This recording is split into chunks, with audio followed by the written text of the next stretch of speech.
The ANC Sub-Committee on International Relations is currently hosting a two-day retreat to deliberate on key international developments as well as strategies that affect South Africa and the ANC's stance within the global environment. And former President comrade Thabo Mbeki is currently on the podium. Let's listen in. Before, until we left government, so that as part of their assessment of since we were there yesterday, where do we want to be today and tomorrow?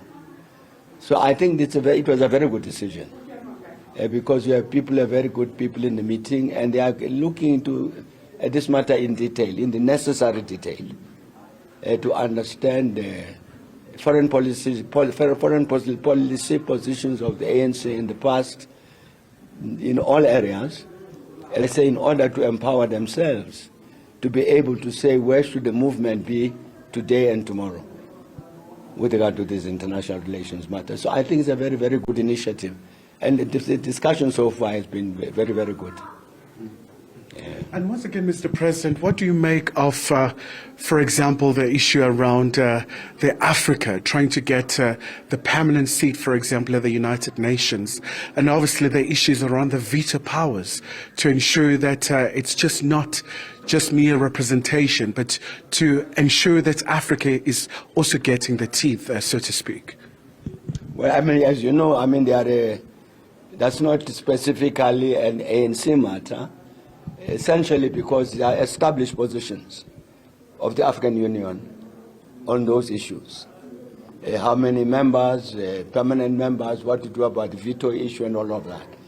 And ANC government, ever since the matters came on the agenda, has taken what are the AU positions on this issue. So, I mean, it would be the same now with regard to government policy, would be to the Zuluini consensus and all of that. Those were the positions that would be taken. So it's not it's not to review positions like that. It really, as I was saying, is to say there are many changes that are happening in the world. You've got, for instance, the formation of BRICS. You have the issue that President Ramaphosa next year is going to be hosting the G20 summit. These are important issues, and so the ANC needs to understand what does it do?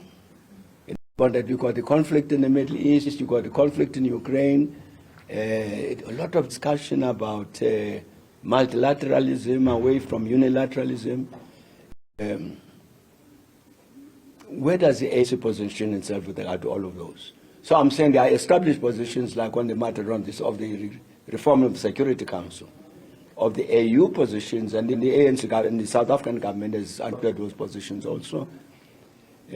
But there's these other issues, which I think the way the discussion has gone this morning, up to today, up to now, I think suggests to me that you've got a group of people who are very, very seriously interested to make sure that the ANC is up to date in terms of this evolving global situation, and that it takes positions which are consistent with the historic political and ideological positions of the movement.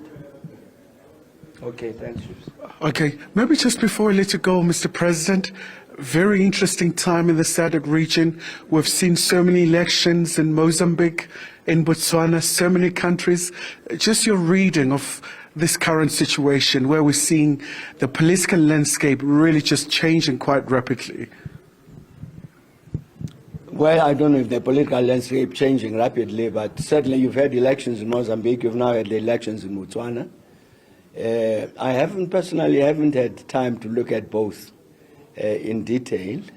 I'm glad that President Masisi in Botswana quite readily decided when he saw the election results to say the correct thing to do is to call the winning party and to say congratulate on them, and I, as president of Botswana, will not stand in any way in the way of a transition. It's a very, very good response. And I do hope that even the debates, the controversies that have arisen in Mozambique will be sorted out. Given the particular history of Mozambique and the conflict between Frelimo and Renamo and all of that, I'm sure that we would be very interested here that those conflicts are matters of dispute are resolved peacefully in Mozambique, but they must be resolved. But I think what the example of Mozambique is, of Botswana is saying to all of us is that it's a good example for the region. We all say we're Democrats. We must support the democratic processes and not create any obstacles to the democracy in our countries and not create obstacles if the people decide in particular ways against us. Like the positions that the ANC took here. The ANC did not query the fact that it got 40% of the votes and said, well, we've got to respond to that reality. I think what Botswana has just done is the same thing. And I'm saying that I'm hoping that consistent with that regional position in support of democracy, of democratic processes, that whatever conflicts there have been in Mozambique as a result of those elections will also be resolved peacefully. But it's a confirmation, I think, of the continued commitment of the region to its own positions of support for democratic processes, and therefore the possibility to resolve all disputes peacefully without resort to violence. I think the region needs all of that, as does the rest of the continent. Thanks. Okay, Chief. So there you have it, Alicia. A very just important time for the ANC as they're looking at all these developments in terms of the foreign policy. Just a word there from former South African President Thabo Mbeki talking about the time where we are in terms of the current situation, for example, in Botswana, where we've seen a party that has been at the helm for over 58 years, really just being removed from power, but reflecting also another really topical issues, but also for the ANC really to try and move with times in terms of the ever-evolving foreign space, especially for South Africa. As you know, Alicia, that in a matter of a couple of weeks or so, South Africa is going to assume the G20 presidency. So obviously it carries a monumental responsibility in terms of the role that will be played by South Africa. So with that, back to you in studio. Thank you so much to SABC News reporter Khayelihle Khumalo, live to us from Kempton Park, and we will be furthering this discussion in the next hour about the recent election outcomes in Botswana. So stay tuned for more of those and other news coming up on top of the hour.